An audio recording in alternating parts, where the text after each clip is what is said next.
ఓం శ్రీ గురుభ్యో నమః. ఓం శ్రీ గణేశాయ నమః. ఓం శ్రీ సరస్వతి నమః. ఆత్మజ్ఞాన జిజ్ఞాసులందరికీ నమస్కారం. ఈరోజు మనం నిజమైన ప్రార్థన అంటే ఏమిటో తెలుసుకుందాం.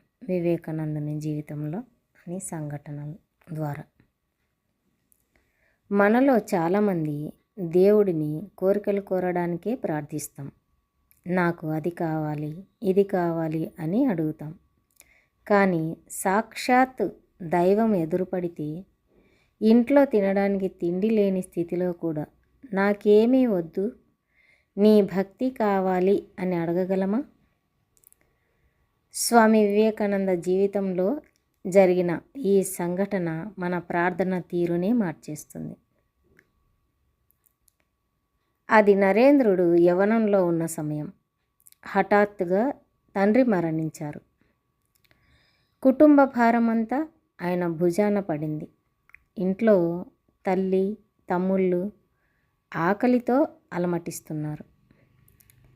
ఉద్యోగం కోసం ఎన్ని ప్రయత్నాలు చేసినా ఫలించడం లేదు.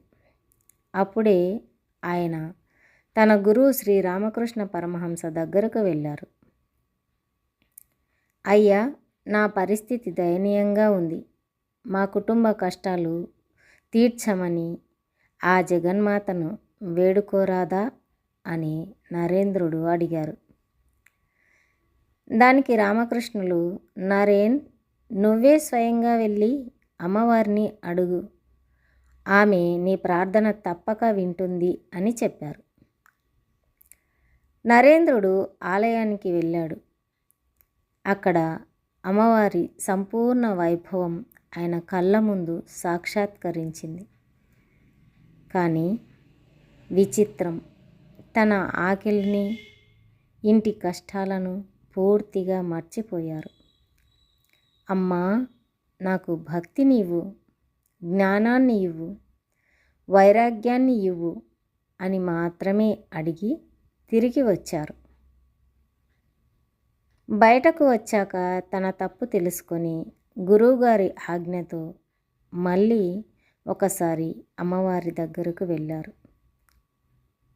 అలా 3 సార్లు వెళ్ళిన స్వామి వివేకానందుడు ఆ జగన్మాత దివ్య రూపాన్ని చూడగానే ఆయన నోట ప్రాపంచిక కోరికలు రాలేదు. భక్తి, జ్ఞాన వైరాగ్యాలే కావాలని కోరుకున్నాడు. చివరికి రామకృష్ణులు చిరునవ్వుతో నీ కుటుంబానికి కనీస అవసరాలకు ఎప్పుడూ లోటు ఉండదు అని దీవించారు.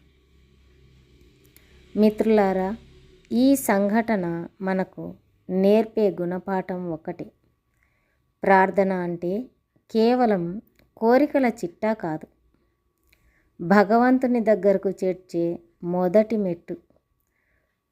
మనం నిశ్చలమైన భక్తితో పారమార్థికం కోసం ప్రార్థిస్తే మన లౌకిక అవసరాలను ఆ దైవమే చూసుకుంటాడు.